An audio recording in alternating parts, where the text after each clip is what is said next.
ដីព្រៃសហគមន៍ប្រជាពលរដ្ឋចំណាយកម្លាំងខំថែរក្សា25ឆ្នាំនិងថវិការរៃគ្នាចំណាយទ្រទ្រង់ជាង$100,000ពលរដ្ឋសង្ស័យថាក្រុមមន្ត្រីជំនាញសូយ៉ដីមួយក្រុមលួចគូសប្លង់ដាក់ឈ្មោះឯកជនលក់ជាង30ហិកតា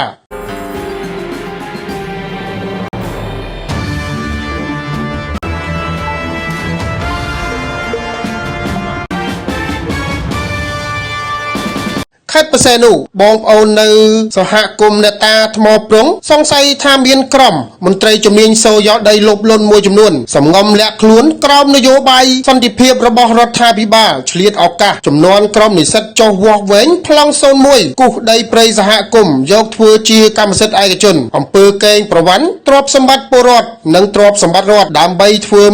បានរបស់ក្រុមមន្ត្រីទាំងនោះបង្កការភ្ញាក់ផ្អើលនិងភាពក្តៅក្រហាយដល់ប្រជាពលរដ្ឋយ៉ាងខ្លាំងក្នុងសហគមន៍អ្នកតាថ្មប្រងដែលស្ថិតនៅក្នុងភូមិថ្មីឃុំកំពង់សាឡាស្រុកកំពង់សាឡាខេត្តព្រះសីហនុបងប្អូនរស់នៅក្នុងសហគមន៍ប្រមាណជាង300គ្រួសារមិនហ៊ានទៅរកប្រាក់បង់ធនាគារទេព្រោះខ្លាចគេមកឈូសឆាយដីសហគមន៍របស់ពួកគាត់ដែលខំរៃអង្គាសគ្នាក្នុងមួយគ្រួសារ12,000រៀលតាំងពីឆ្នាំ2000មកម្លេះអស់រយៈពេល25ឆ្នាំមកហើយស្រាប់តែនៅក្នុងឆ្នាំ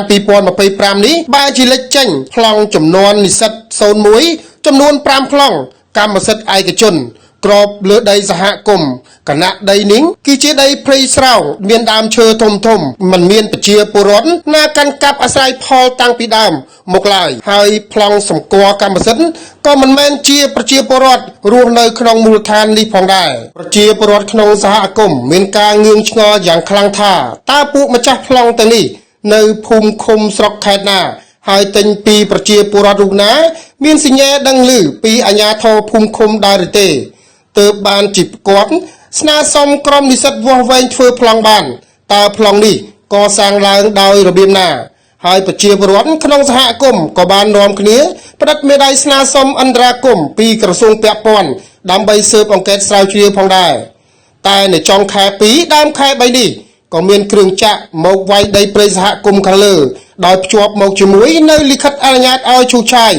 របស់រដ្ឋបាលស្រុកកំពង់សាឡាចុះថ្ងៃទី24ខែកុម្ភៈឆ្នាំ2025នៅលើដីដែលមានវិញ្ញាបនបត្រលេខសម្គាល់អចលនវត្ថុ180403.0353 របស់ក្រុមហ៊ុន Mibawai Investment ឯក៏ស្នើសុំឈូសឆាយធ្វើទីលានដាក់សម្រាមបណ្ដោះអាសន្នស្ថិតក្នុងភូមិថ្មីឃុំកំពង់សាឡាស្រុកកំពង់សាឡាខេត្តព្រះសីហនុ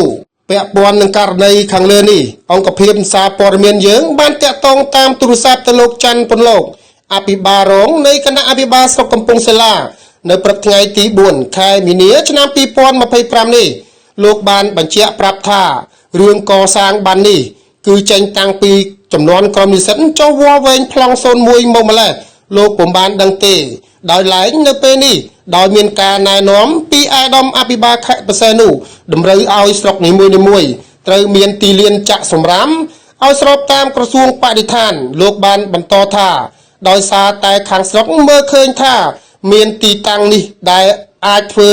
ជាទីលានចាក់សម្រាមបានព្រោះថា1ចម្ងាយផ្លូវមិនក្រោមពី10គីឡូម៉ែត្រ2គឺត្រូវឲ្យឆ្ងាយពីទីប្រជុំជន3គឺសមស្របទៅតាមការណែនាំរបស់ក្រសួងបរិស្ថានព្រោះបើយើងគៀងកអ្នកវិនិយោគបានហើយបើគ្មានកន្លែងចាក់សម្រាមទេគឺគេមិនមកនោះទេព្រោះបើក្រុមហ៊ុនធ្វើឲ្យប៉ះពាល់ដល់បរិស្ថានគឺក្រសួងពិន័យខ្លីណាស់លោកបានបន្តទៀតថាករណីនេះខាងស្រុកបានអញ្ជើញខាងក្រសួងបរិស្ថានក្រសួងកសិកម្មបានចុះមកបញ្យល់បងប្អូនសហគមន៍រួចហើយដោយលើកឡើងថាប្លង់ដែលចេញតាំងពីចំនួន01ខាងក្រសួងមិនសើរើនោះទេត្រូវបានបិទបញ្ចប់ហើយដីដែលនៅសេសសល់ត្រូវចុះបញ្ជីជាដីរបស់រដ្ឋលោកបានបញ្ជាក់បន្ថែមទៀតថាដីដែលខាងស្រុកស្នើសុំធ្វើទីលានចាក់សម្រាមនោះគឺមានចំនួន90ហិកតាប៉ុន្តែមិនទាន់មានការឯកភាពពីស្ថាប័នណានោះទេប៉ុន្តែដើម្បីឲ្យទាន់សភាពការយើងត្រូវរកដីដែលមានប្លង់ដើម្បីធ្វើទីលានបណ្ដោះអាសន្ន